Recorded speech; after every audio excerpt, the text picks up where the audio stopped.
guys? Welcome back to another episode of KozMatt's Wrestling Recap. Let's get right into an excellent Monday Night Raw on Labor Day, no less. Vince wasn't at the show, so maybe that's why it was so good. How you doing, Matt? That is what I was going to say, dude. I'm doing great. Last night was a phenomenal show.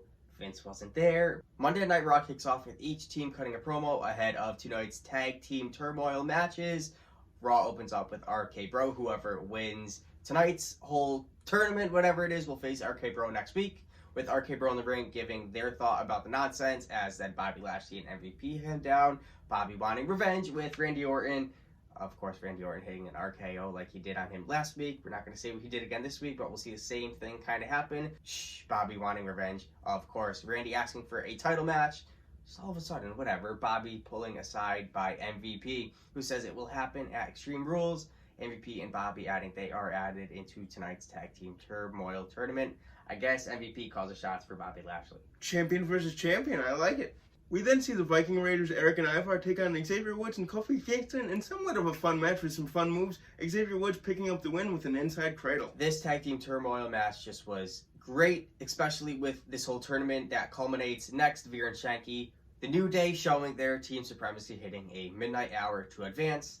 And then Grand Metalik and Lince Dorado were up next. This was quick. It was alright. Woods countering a move, getting another win to advance. Woods and Kofi Kingston just battling through, looking great. T-Bar and Mace then heading down quickly to show their hunger to win. Well, Woods rolls up Mace to advance. Mace and T-Bar attack the New Day as Ali and Mansoor are out next.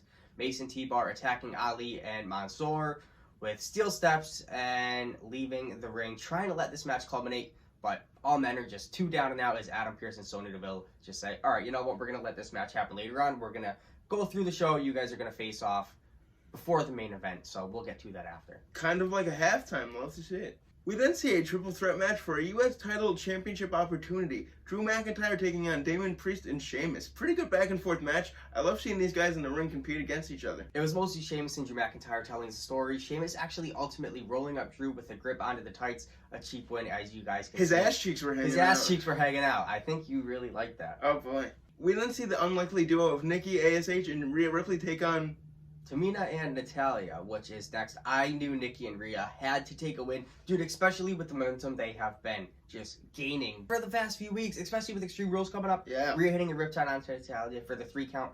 I'm just super happy these two are actually doing good. Natalya and Tamina, their booking isn't the best, but whatever. We have Nikki ASH and Rhea. I'm happy with it. Who knew that these two would work so well in the ring together? I certainly had no idea. We then have another segment of Moist TV, quickly becoming one of my favorite segments on Monday Night Raw. John Morrison welcoming Karrion Kross to the ring. And this was all pre-recorded. It was in the back. It was actually pretty cool not to see them in the ring. It is what it is. It's something different that we get to see. Karrion Kross just got super heated in this little talk show that they were going through. John claiming he's been in this business for decades, faced people like Undertaker, DX, blah, blah, blah. Kross claiming he wants stars to just suffer, as he tells Morrison he will later suffer tonight and he will fall and prey to Karrion Kross. Well, that match was next. Nothing great about this one. Karrion Kross picking up the win with that cross jacket, tapping out John Morrison. He didn't even tap him out. He just passed him out. Look, Karrion Kross is being booked strong. I don't know if he's being booked strong the right way. He's just demolishing these superstars. Cool, that's great, unless you put him against someone like Bobby Lashley.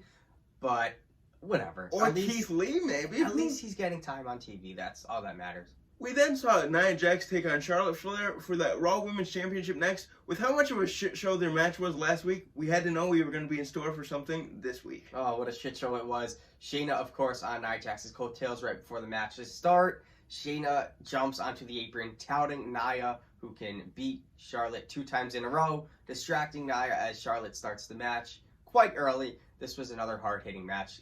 Kind of a shit show. It looked like it wasn't as, not planned as last week. It was a little bit better, but it still had me on my feet. Shayna gets on top of the apron, distracting Nia Jax, then allowing Charlotte Flair to hit a natural selection off the top rope. Nia and Shayna, oh man, this was just very, very brutal to watch.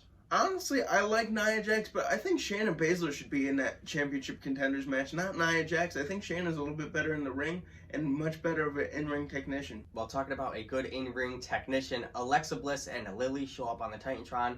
As the lights turn black, they turn back on, inviting Charlotte to Alexa's playground. Charlotte denying, saying she's not about that crap. Whatever. Alexa then appears in the ring as the arena goes dark. as Alexa is with Lily. Charlotte asking what Alexa really wants as Alexa points to the Raw Women's Championship as Charlotte Flair kind of walks off. Oh, here we go. Alexa Bliss versus Charlotte Flair at Extreme Rules. Maybe in an Extreme Rules match. Imagine that. That would be awesome.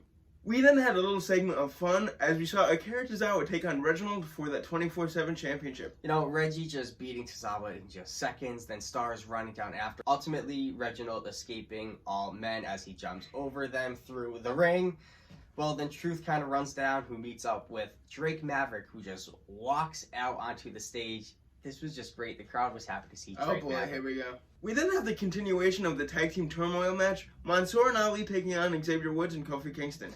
Yeah, this was good. You know, Kofi getting a Trouble in Paradise for the win. I really thought Kofi and Xavier were just going to pull out all stops and just battle through everybody until AJ and Omos come out next. Omos and AJ putting away the New Day. My dreams are not true anymore. They are crushed. MVP and Bobby Lashley are the last ones who put themselves into this tag team tournament earlier on Raw. This was a match the whole crowd wanted, especially Bobby and Omos facing off. Just was a certain crowd pleaser, and then AJ and Omos going outside the ring, attacking Randy and Riddle, who is ringside next to the commentators. Bobby hitting a spear on AJ, who gets back in the ring. And then, of course, you know what happens next. Out of nowhere, Randy Orton RKO to Bobby Lashley to end Raw. Out of nowhere! Well, guys, that was it for a very entertaining episode of Monday Night Raw. Let us know what you thought about the show. Maybe Vince should not be there more often. I thought it was a pretty good show. Always like, comment, and subscribe, and we will see you Saturday for a SmackDown recap and Sunday for a NASCAR recap. Peace out. Adios. Come on and fight.